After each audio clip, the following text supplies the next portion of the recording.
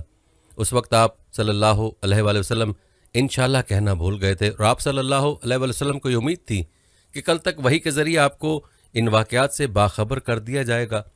اس واقعے کی طرف اشارہ کرتے ہوئے اللہ تعالیٰ نے یہ مستقل ہدایت فرما دی کہ کسی بھی مسلمان کو آئندہ کے بارے میں کوئی بات انشاءاللہ کہے بغیر نہیں کہنی چاہیے۔ بعض روایت سے معلوم ہوتا ہے کہ اس معاملے میں چونکہ آپ صلی اللہ علیہ وآلہ وسلم نے انشاءاللہ نہیں فرمایا تھا، اس لیے اگلے روز وحی نہیں آئی، بلکہ کئی روز کے بعد وحی آئی اور اس میں ہدایت بھی دی گئی۔ پیارے دوستو، اگلی 2 آیات میں اللہ تعالیٰ نے فرمایا، اور وہ صحاب کہف اپنے غار میں 300 سال اور مزید 9 سال سوتے رہے۔ اگر کوئی اس میں بحث کرے تو کہہ دو کہ اللہ ہی بہتر جانتا ہے کہ وہ کتنی مدت سوتے رہے۔ آسمانوں اور زمین کے سارے بھید اسی کے علم میں ہیں، وہ کتنا دیکھنے والا اور کتنا سننے والا ہے، اس کے سوا ان کا کوئی رکھوالا نہیں ہے، اور وہ اپنی حکومت میں کسی کو شریک نہیں کرتا۔ دوستو، مفسرین کا کہنا ہے اگرچہ اللہ تعالیٰ نے صحاب کہف کے بارے میں یہ بتلا دیا کہ وہ غار میں 309 سال تک سوتے رہے، لیکن آگے پھر وہی بات ارشاد فرمائی کہ محض قیاس کی بنیاد پر اس بحث میں بھی پڑھنے کی ضرورت نہیں ہے، اور اگر کوئی اس مدت سے اختلاف کرے تو یہ کہہ کر بحث کا دروازہ بند کر دو کہ اللہ تعالیٰ ہی اس مدت کو خوب جانتا ہے، اس نے جو مدت بتا دی ہے وہی درست ہے۔ اگلی آیت کا ترجمہ ہے، اور اے پیغمبر تم پر تمہارے پروردگار کی طرف سے وحی کے ذریعے جو کتاب بھیجی گئی ہے اسے پڑھ کر سناؤ، کوئی نہیں ہے جو اس کی باتوں کو بدل سکے، اور اسے چھوڑ کر تمہیں ہرگز پناہ کی جگہ نہیں مل سکتی۔ اس آیت کی تفسیر میں فرمایا کہ حضرت صلی اللہ علیہ وآلہ وسلم سے یہ خطاب در حقیقت ان کافروں کو سنانے کے لیے جو آپ صلی اللہ علیہ وآلہ وسلم سے یہ مطالبہ کیا کرتے تھے کہ آپ اس قرآن میں ہماری خواہش اور عقیدے کے مطابق تبدیلیاں کر لیں تو ہم آپ صلی اللہ علیہ وآلہ وسلم کو ماننے کے لیے تیار ہیں۔ ان کا یہ مطالبہ سورہ یونس میں گزر چکا ہے۔ یہاں فرمایا جا رہا ہے کہ اللہ تعالیٰ کے کلام میں تبدیلی کرنے کا کسی کو اختیار نہیں، اور اگر کوئی ایسا کرے تو اسے اللہ تعالیٰ کے عذاب سے بچنے کے لیے کوئی پناہ گاہ میسر نہیں آ سکتی۔ اگلی آیات میں فرمایا، اور اپنے آپ کو استقامت سے ان لوگوں کے ساتھ رکھو جو صبح و شام اپنے رب کو اسی لیے پکارتے ہیں کہ وہ اس کی خوشنودی کے طلبگار ہیں، اور تمہاری آنکھیں دنیاوی زندگی کی خوبصورتی کی تلاش میں ایسے لوگوں سے ہٹنے نہ پائیں،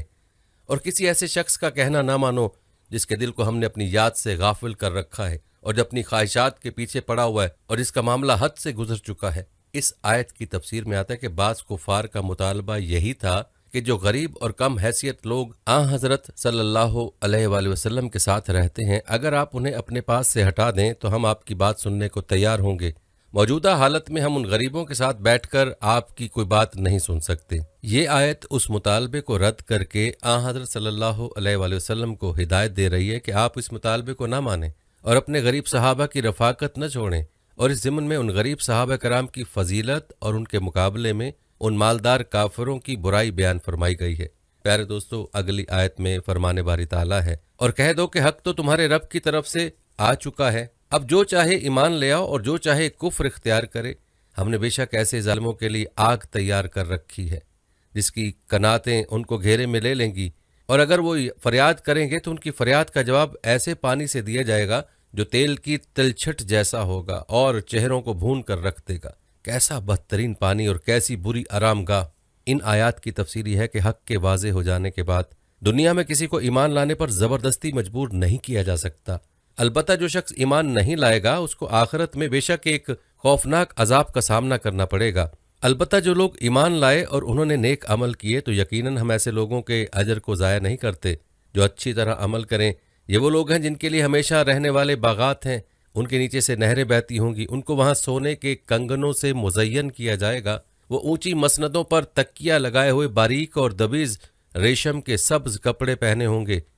کتنا بہترین اجر اور کیسی حسین آرام گاہ۔ اور اے پیغمبر، ان لوگوں کے سامنے ان دو آدمیوں کی مثال پیش کرو جن میں سے ایک کو ہم نے انگوروں کے 2 باغ دے رکھے تھے اور ان کو کھجور کے درختوں سے گھیرا ہوا تھا اور ان دونوں باغوں کے درمیان کھیتی لگائی ہوئی تھی۔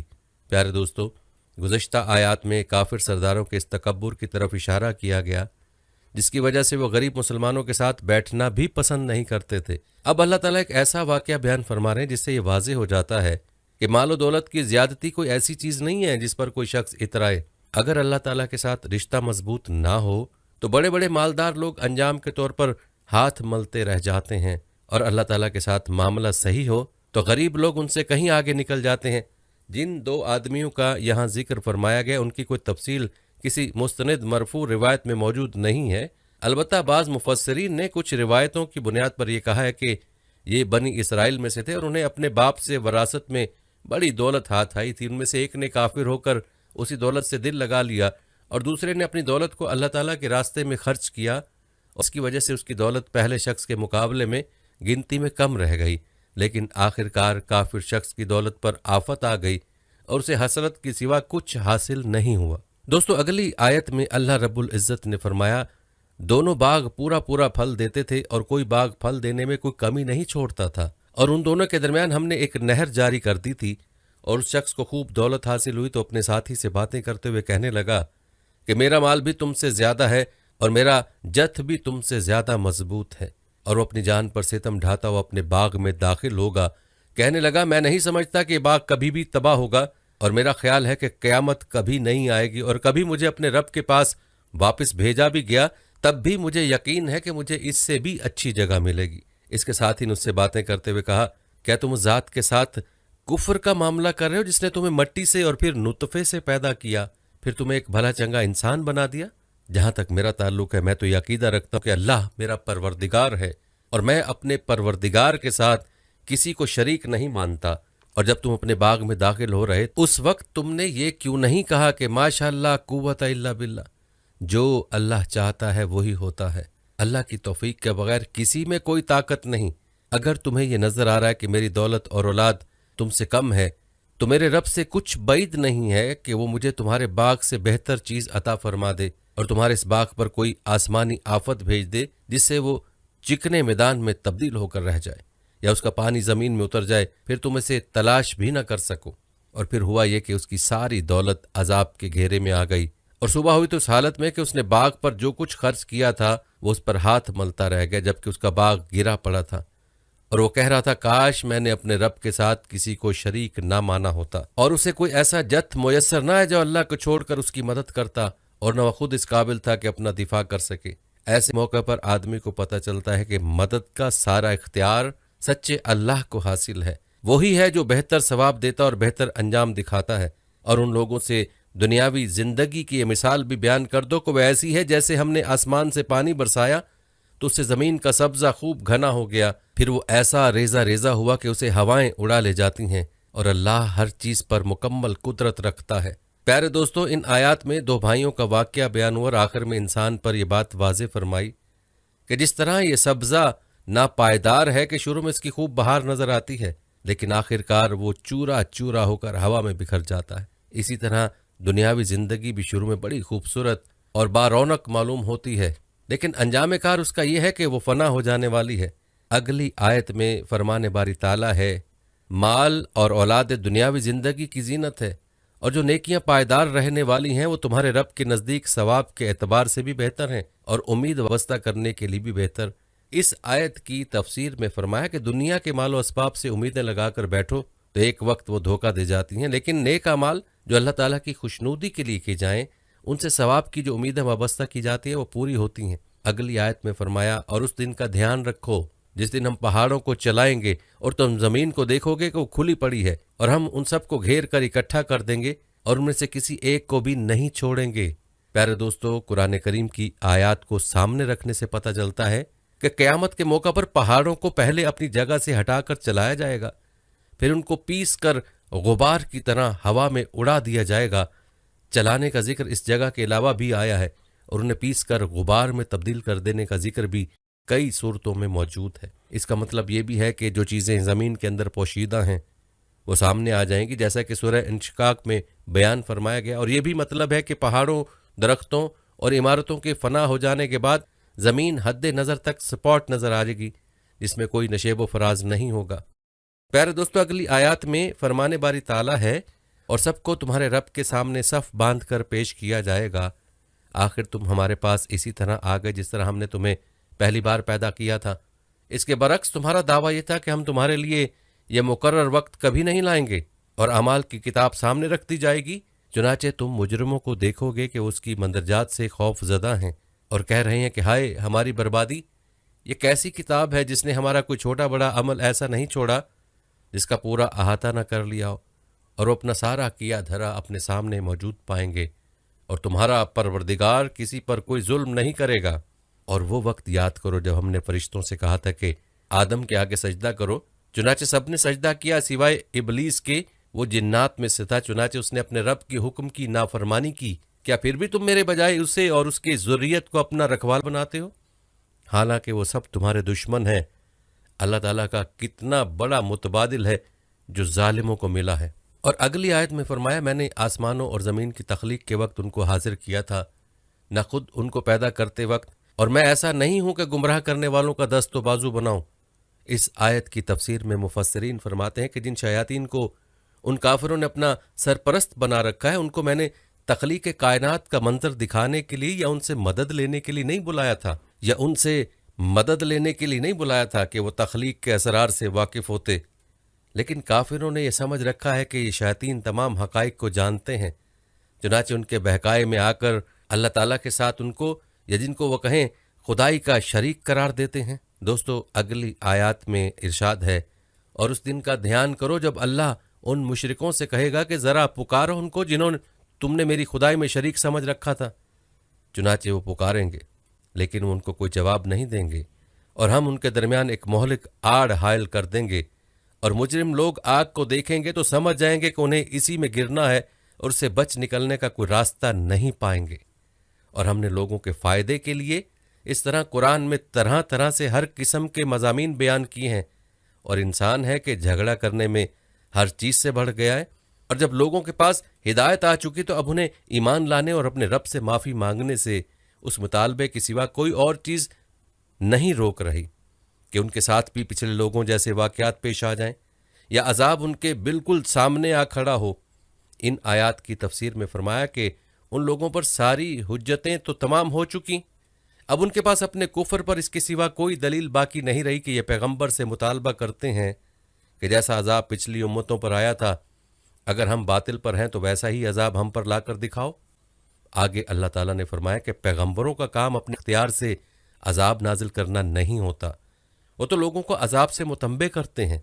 اور اللہ تعالیٰ کا معاملہ یہ ہے کہ وہ نافرمانوں پر فوراً عذاب نہیں بھیجتا بلکہ اپنی رحمت کی وجہ سے انہیں مہلت دیتا ہے تاکہ اس مہلت کے دوران جن کو ایمان لانا ہو وہ ایمان لے آئیں۔ البتہ اس کی طرف سے نافرمانوں کو عذاب دینے کے لیے ایک وقت مقرر ہے، جب وہ وقت آئے گا تو کوئی اس عذاب کو ٹلا نہیں سکے گا۔ اگلی آیات میں فرمان الہی ہے اور ہم پیغمبروں کو صرف اس لیے بھیجتے ہیں کہ وہ مومنوں کو خوشخبری دیں اور کافروں کو عذاب سے متنبہ کریں، اور جن لوگوں نے کفر اپنا لیا ہے وہ باطل کا سہارا لے کر جھگڑا کرتے ہیں تاکہ اس کے ذریعے حق کو ڈگمگا دیں، اور انہوں نے میری آیتوں کو اور انہیں جو تنبیہ کی گئی تھی اس کا مذاق بنا رکھا ہے۔ اور اس شخص سے بڑھ کر ظالم کون ہوگا جسے اس کے رب کی آیتوں کے حوالے سے نصیحت کی جائے تو ان سے منہ موڑ لے اور اپنے ہاتھوں کے کرتوت کو بھلا بیٹھے؟ حقیقت یہ ہے کہ ہم نے ان لوگوں کے کرتوت کی وجہ سے ان کے دلوں پر غلاف چڑھا دیے ہیں، جن کی وجہ سے وہ اس قرآن کو نہیں سمجھتے، ان کے کانوں میں ڈانٹ لگا دی ہے، اور اگر تم انہیں ہدایت کی طرف بلاؤ تب بھی وہ صحیح راستے پر ہرگز نہیں آئیں گے، اور تمہارا پروردگار بہت بخشنے والا، بڑا رحمت والا ہے۔ جو کمائی انہوں نے کی ہے، اگر وہ اس کی وجہ سے انہیں پکڑنے پر آتا تو ان کو جلد ہی عذاب دے دیتا، لیکن ان کے لیے ایک وقت مقرر ہے جس سے بچنے کے لیے انہیں کوئی پناہ گاہ نہیں ملے گی۔ یہ ساری بستیاں تمہارے سامنے ہیں، جب انہوں نے ظلم کی روش اپنائی تو ہم نے ان کو ہلاک کر ڈالا، اور ان کی ہلاکت کے لیے بھی ہم نے ایک وقت مقرر کیا ہوا تھا۔ اور اس وقت کا ذکر سنو جب موسیٰ نے اپنے نوجوان شاگرد سے کہا تھا کہ میں اس وقت تک اپنا سفر جاری رکھوں گا جب تک 2 سمندروں کے سنگم پر نہ پہنچ جاؤں، ورنہ برسوں چلتا رہوں گا۔ پیارے دوستو، ان آیات سے آگے تقریباً 50 آیتوں میں اللہ تعالیٰ نے حضرت موسیٰ علیہ السلام کا وہ واقعہ بیان فرمایا جو حضرت خضر علیہ السلام کے ساتھ پیش آیا۔ حضرت سرور دو عالم صلی اللہ علیہ وآلہ وسلم نے اس واقعے کی تفصیل ایک طویل حدیث میں بیان فرمائی ہے جو صحیح بخاری میں کئی سندوں سے منقول ہے۔ اس حدیث کا خلاصہ یہ ہے کہ ایک مرتبہ حضرت موسیٰ علیہ السلام سے کسی نے یہ سوال کیا کہ اس وقت روئے زمین پر سب سے بڑا عالم کون ہے، چونکہ ہر پیغمبر اپنے وقت میں دین کا سب سے بڑا عالم ہوتا ہے۔ اس لیے حضرت موسیٰ علیہ السلام نے جواب میں یہی فرما دیا کہ میں ہی سب سے بڑا عالم ہوں۔ اللہ تعالیٰ کو یہ بات پسند نہیں آئی، اور حضرت موسیٰ علیہ السلام کو یہ ہدایت دے دی گئی کہ سوال کا صحیح جواب یہ تھا کہ اللہ تعالیٰ ہی بہتر جانتے ہیں کہ سب سے بڑا عالم کون ہے۔ نیز اللہ تعالیٰ نے چاہا کہ حضرت موسیٰ علیہ السلام کو علم کے کچھ ایسے گوشوں سے روشناس کرائیں جن کی واقفیت کے دائرے سے باہر تھے، چنانچہ انہیں حکم دیا کہ وہ حضرت خضر علیہ السلام کے پاس جائیں۔ ان کو پتہ یہ بتایا گیا کہ جہاں 2 دریا ملتے ہیں وہاں تک سفر کریں اور اپنے ساتھ ایک مچھلی لے جائیں۔ ایک موقع ایسا آئے گا کہ وہ مچھلی گم ہو جائے گی، بس اسی جگہ انہیں حضرت خضر علیہ السلام مل جائیں گے۔ چنانچہ حضرت موسیٰ علیہ السلام اپنے نوجوان شاگرد حضرت یوشع کو ساتھ لے کر اس سفر پر روانہ ہوئے جو بعد میں خود پیغمبر بننے والے تھے۔ آگے کا واقعہ سورہ کہف کے ترجمے میں آ رہا ہے۔ البتہ یہاں اتنا سمجھ لینا چاہیے کہ حضرت موسیٰ علیہ السلام کو جو سفر کرایا گیا اس کا ایک مقصد تو یہ ادب سکھانا تھا کہ اپنے آپ کو سب سے بڑا عالم کہنا کسی کو بھی زیب نہیں دیتا۔ علم تو ایک ناپید سمندر ہے اور کچھ نہیں کہا جا سکتا کہ کون سا علم کس کے پاس زیادہ ہے۔ اور دوسرا مقصد یہ تھا کہ حضرت موسیٰ علیہ السلام خود آنکھوں سے اس بات کی ایک جھلک دیکھ لیں کہ اللہ تعالیٰ اپنی حکمت اور علم سے اس کائنات کا نظام کس طرح چلا رہا ہے۔ پیارے دوستو، اس کائنات میں بہت سے ایسے واقعات روزمرہ انسان کے سامنے آتے رہتے ہیں جن کا مقصد اس کی سمجھ میں نہیں آتا، حالانکہ کوئی واقعہ تو اللہ تعالیٰ کی کسی نہ کسی حکمت کے بغیر نہیں ہوتا۔ انسان کی نظر چونکہ محدود ہے اس لیے اس حکمت کو بسا اوقات نہیں سمجھتا،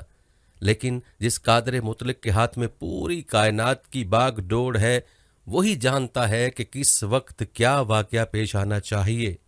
پیارے دوستو، سورہ کہف کی آیت نمبر 61 کا ترجمہ ہے، چنانچہ جب وہ ان کے سنگم پر پہنچے تو دونوں اپنی مچھلی کو بھول گئے اور اس نے سمندر میں ایک سرنگ کی طرح کا راستہ بنا لیا۔ مفسرین فرماتے ہیں کہ حضرت موسیٰ ایک چٹان پر پہنچ کر کچھ دیر کے لیے سو گئے تھے۔ اسی دوران وہ مچھلی جو ایک زنبیل میں تھی وہاں سے کھسک کر دریا میں جا گری، اور جس جگہ گری وہاں پانی میں سرنگ سی بن گئی جس میں جا کر مچھلی غائب ہو گئی۔ حضرت یوشع علیہ السلام اس وقت جاگ رہے تھے اور انہوں نے یہ عجیب واقعہ دیکھا، مگر چونکہ حضرت موسیٰ سوئے ہوئے تھے اس لیے ان کو جگانا مناسب نہیں سمجھا۔ بعد میں جب حضرت موسیٰ علیہ السلام جا کر آگے روانہ ہوئے تو حضرت یوشع ان کو یہ بات بتانا بھول گئے، اور یاد اس وقت آیا جب حضرت موسیٰ علیہ السلام نے آگے چل کر ناشتہ مانگا۔ اگلی آیات کا ترجمہ ملاحظہ فرمائیں۔ پھر جب دونوں آگے نکل گئے تو موسیٰ نے اپنے نوجوان سے کہا کہ ہمارا ناشتہ لاؤ۔ سچی بات یہ ہے کہ ہمیں اس سفر میں بڑی تھکاوٹ لاحق ہو گئی ہے۔ اس نے کہا بھلا بتائیے، عجیب قصہ ہو گیا۔ جب ہم اس چٹان پر ٹھہرے تھے تو میں مچھلی کا آپ سے ذکر کرنا بھول گیا، اور شیطان کے سوا کوئی نہیں ہے جس نے مجھے اس کا تذکرہ کرنا بھلایا ہو، اور اس مچھلی نے تو بڑے عجیب طریقے پر دریا میں اپنی راہ لے لی تھی۔ موسیٰ نے کہا اسی بات کو تو ہمیں تلاش تھی۔ چنانچہ دونوں اپنے قدموں کے نشان دیکھتے ہوئے واپس لوٹے۔ دوستو، مفسرین فرماتے ہیں کہ حضرت موسیٰ علیہ السلام کو یہی علامت بتائی گئی تھی کہ جس جگہ پر مچھلی گم ہوگی وہیں حضرت خضر علیہ السلام سے ملاقات ہوگی، اس لیے حضرت یوشع نے تو ڈرتے ڈرتے یہ واقعہ ذکر کیا تھا، لیکن حضرت موسیٰ علیہ السلام سن کر خوش ہوئے کہ منزل مقصود کا پتہ لگ گیا۔ پیارے دوستو، اگلی آیت میں ارشاد ہے، تب انہیں ہمارے بندوں میں سے ایک بندہ ملا جس کو ہم نے اپنی خصوصی رحمت سے نوازا تھا اور خاص اپنی طرف سے ایک علم سکھایا تھا۔ دوستو، صحیح بخاری کی حدیث کے مطابق یہ حضرت خضر علیہ السلام تھے۔ جب حضرت موسیٰ علیہ السلام اس چٹان کے پاس وہاں پہنچے تو وہاں چادر اوڑھے ہوئے لیٹے نظر آئے، اور ان کو جس خصوصی علم کے سکھانے کا ذکر فرمایا گیا ہے اس سے مراد تکوینیات کا علم ہے۔ اگلی آیات میں فرمانے باری تعالیٰ ہے، موسیٰ نے ان سے کہا، کیا میں آپ کے ساتھ اس غرض سے رہ سکتا ہوں کہ آپ کو بھلائی کا جو علم عطا ہوا ہے اس کا کچھ حصہ مجھے بھی سکھا دیں؟ انہوں نے کہا، مجھے یقین ہے کہ آپ میرے ساتھ رہنے پر صبر نہیں کر سکیں گے، اور جن باتوں کی آپ کو پوری واقفیت نہیں ہے ان پر آپ صبر کر بھی کیسے سکتے ہیں؟ پیارے دوستو، صحیح بخاری کی حدیث میں کہ حضرت خضر علیہ السلام نے حضرت موسیٰ علیہ السلام سے یہ بھی کہا تھا کہ اللہ تعالیٰ نے مجھے ایک ایسا علم دیا ہے جو آپ کے پاس نہیں، یعنی تکوینیات کا علم، اور آپ کو ایسا علم دیا ہے جو میرے پاس نہیں، یعنی شریعت کا علم۔ اگلی آیات میں ارشاد ہے، موسیٰ نے کہا، انشاءاللہ آپ مجھے صابر پائیں گے اور میں آپ کے کسی حکم کی خلاف ورزی نہیں کروں گا۔ انہوں نے کہا، اچھا، اگر آپ میرے ساتھ چلتے ہیں تو جب تک میں خود ہی آپ سے کسی بات کا تذکرہ شروع نہ کروں آپ مجھ سے کسی بھی چیز کے بارے میں سوال نہ کریں۔ چنانچہ دونوں روانہ ہو گئے، یہاں تک کہ جب دونوں ایک کشتی میں سوار ہوئے تو ان صاحب نے کشتی میں چھید کر دیا۔ موسیٰ بولے، ارے کیا آپ نے اس میں چھید کر دیا تاکہ سارے کشتی والوں کو ڈبو ڈالیں؟ یہ تو آپ نے بڑا خوفناک کام کیا۔ پیارے دوستو، صحیح بخاری کی روایت میں ہے کہ انہوں نے کشتی کا ایک تختہ نکال کر اس میں سوراخ کر دیا تھا۔ اگلی آیات میں ارشاد ہے، انہوں نے یعنی خضر علیہ السلام نے کہا، کیا میں نے کہا نہیں تھا کہ آپ میرے ساتھ رہ کر صبر نہیں کر سکیں گے؟ موسیٰ نے کہا، مجھ سے جو بھول ہو گئی اس پر میری گرفت نہ کیجیے اور میرے کام کو زیادہ مشکل نہ بنائیے۔ وہ دونوں پھر روانہ ہو گئے، یہاں تک کہ ان کے ملاقات ایک لڑکے سے ہوئی تو ان صاحب نے اسے قتل کر ڈالا۔ موسیٰ بول اٹھے، ارے کیا آپ نے ایک پاکیزہ جان کو ہلاک کر دیا جبکہ اس نے کسی کی جان نہیں لی تھی جس کا بدلہ اس سے لیا جائے؟ یہ تو آپ نے بہت ہی برا کام کیا۔ پیارے دوستو، مذکورہ حدیث میں ہے کہ وہ لڑکا دوسرے بچوں کے ساتھ کھیل رہا تھا، حضرت خضر علیہ السلام نے اس کا سر دھڑ سے الگ کر دیا۔ اگلی آیات کا ترجمہ ہے، انہوں نے یعنی حضرت خضر علیہ السلام نے کہا، کیا میں نے آپ سے نہیں کہا تھا کہ آپ میرے ساتھ رہنے پر صبر نہیں کر سکیں گے؟ موسیٰ بولے، اگر اب میں آپ سے کوئی بات پوچھوں تو آپ مجھے اپنے ساتھ نہ رکھیے، یقیناً آپ میری طرف سے عذر کی حد کو پہنچ گئے ہیں۔ چنانچہ وہ دونوں پھر روانہ ہو گئے، یہاں تک کہ جب ایک بستی والوں کے پاس پہنچے تو اس کے باشندوں سے کھانا مانگا تو ان لوگوں نے ان کی مہمانی کرنے سے انکار کر دیا۔ پھر انہیں وہاں ایک دیوار ملی جو گرنے کے قریب تھی، ان صاحب نے اسے کھڑا کر دیا۔ موسیٰ نے کہا، اگر آپ چاہتے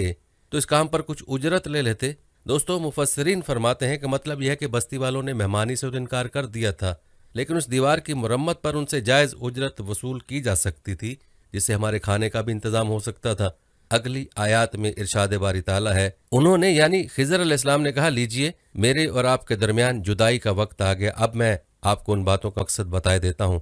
جن پر آپ سے صبر نہیں ہو سکا۔ جہاں تک کشتی کا تعلق ہے، وہ کچھ غریب آدمیوں کی تھی جو دریا میں مزدوری کرتے تھے۔ میں نے چاہا کہ اس میں کوئی عیب پیدا کر دوں، کیونکہ ان کے آگے ایک بادشاہ تھا جو ہر اچھی کشتی کو زبردستی چھین کر رکھ لیا کرتا تھا، اور لڑکے کا معاملہ یہ تھا کہ اس کے ماں باپ مومن تھے، اور ہم اس بات کا اندیشہ تھا کہ یہ لڑکا ان دونوں کو سرکشی اور کفر میں نہ پھنسا دے۔ چنانچہ ہم نے یہ چاہا کہ ان کا پروردگار ان اس لڑکے کے بدلے ایسی اولاد دے جو پاکیزگی میں بھی اس سے بہتر ہو اور حسن سلوک میں بھی اس سے بڑی ہوئی ہو۔ رہی یہ دیوار تو اس شہر میں رہنے والے دو یتیم لڑکوں کی تھی، اور اس کے نیچے ان کا ایک خزانہ گڑا ہوا تھا، اور ان دونوں کا باپ ایک نیک آدمی تھا، اس لیے آپ کے پروردگار نے یہ چاہا کہ یہ دونوں لڑکے اپنی جوانی کی عمر کو پہنچیں اور اپنا خزانہ نکال لیں۔ یہ سب کچھ آپ کے رب کی رحمت کی بنا پر ہوا ہے، اور میں نے کوئی کام اپنی رائے سے نہیں کیا۔ یہ تھا مقصد ان باتوں کا جن پر آپ سے صبر نہیں ہو سکا۔ پیارے دوستو، مفسرین فرماتے ہیں کہ حضرت موسیٰ علیہ السلام کو حضرت خضر علیہ السلام سے ملوانے اور یہ واقعات دکھانے کا اصل مقصد ایک اہم حقیقت کا مشاہدہ کرانا تھا،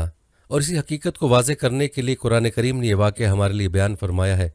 اسلامی شریعت کی روح سے کسی کے لیے بالکل جائز نہیں کہ وہ کسی دوسرے کی ملکیت میں اس کی اجازت کے بغیر کوئی تصرف کرے، خاص طور پر اس کی تو ہرگز اجازت نہیں دی جا سکتی کہ اس کی ملکیت کو کوئی نقصان پہنچا دے، چاہے وہ نقصان خود مالک کے فائدے کی نیت ہی سے پہنچایا گیا ہو۔ لیکن حضرت خضر علیہ السلام نے کشتی والوں کی اجازت کے بغیر اس کا تختہ نکال دیا۔ اسی طرح کسی بے گناہ کو قتل کرنا شریعت میں انتہائی سنگین جرم ہے، خاص طور پر کسی نابالغ لڑکے کو قتل کرنا